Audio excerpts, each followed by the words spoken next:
And if this continues, in 10 or 15 years, you won't be watching the U.S. stock market, you'll be watching the Chinese markets. And they will be determining whether our companies survive. It'll be us. It'll be us on the outside looking in. And then Americans are going to wonder, why do we no longer invent great things?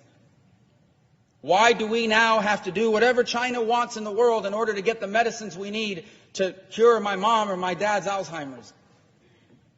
And the answer will be because when they were displacing us, your policymakers were too busy arguing with each other and playing dumb, ridiculous games on a regular basis. Meanwhile, China was focused like a laser with a plan, and they executed on it. This is not a game. I can think of no more significant issue from the perspective of history than what is happening now. And do not misunderstand me. I do not come here to say that I want to be unnecessarily aggressive with China or that I want there to be a confrontation. China is going to be a rich and a powerful country. And we have no problem with that. We can't have any problem with that. But there has to be a balance. It cannot be a China that is rich and powerful and an America that is weak and not prosperous. Because those imbalances are what create wars. Those imbalances are what create misery. Those imbalances are what destabilize the planet. That can't be.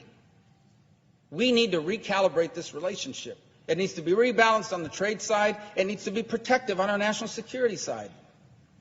It needs to be equalized. And if it is, China can still be very successful. They're going to invent things. They're going to create jobs. They're going to become more prosperous. And that is fine. We've been doing that for 100 years. Every person in this gallery, sitting in the gallery, every person here in the well of the Senate on the floor, everyone you know has products on them, a phone, a belt, made in another country. The issue is not that other countries make things and we don't. It's not about us dominating everything. It's about balance. And this is not balanced. This is headed to a dramatic imbalance, and the imbalance used to be they made cheap things and sent it back to us so we had lower prices. That's what's happened for the last 30 years.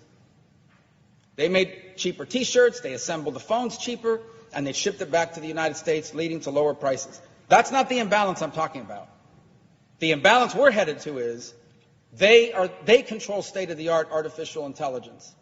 They control the state-of-the-art quantum computing, which means that nothing can be encrypted anymore, which means there are no such things as secure cars left. The President of the United States one day will not be able to talk to his national security officials anywhere in the world without the Chinese hearing it, because no matter what encryption you put in, they'll break it with a quantum computer. That's the imbalance I'm talking about.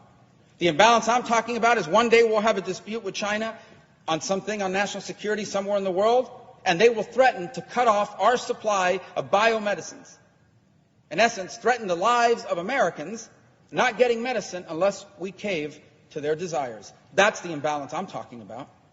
The imbalance I'm talking about is one where they dominate aerospace, where they are the nation that controls satellites and satellite communication. They are the nation that controls 5G.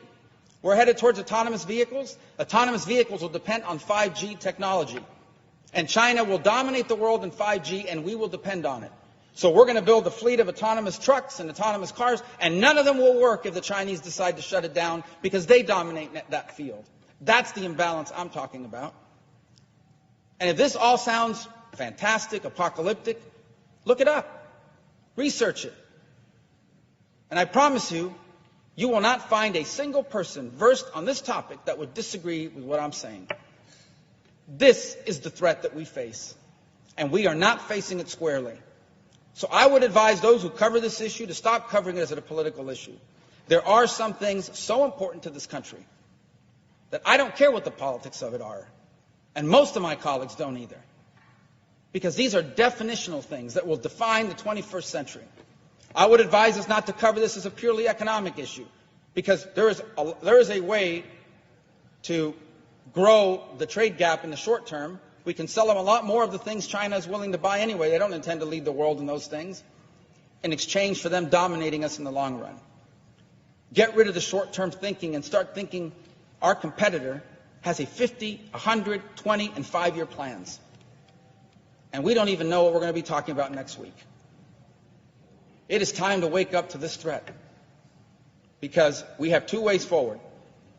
There can be a balanced relationship between two great powers, leading to a world that is stable and secure and prosperity, or we can have an imbalanced world in which a rising power in China does so at the direct expense of a falling status quo power in the United States, and that instability will lead to conflict and a way of life for Americans that we will find unacceptable. And then it will be too late. And then we will have to explain, maybe to our children and most certainly to our grandchildren, why the America we grew up in led the world and all the great innovations and all the great ideas and provided prosperity to millions of people here and around the world, and the America they get to grow up in is a second-tier power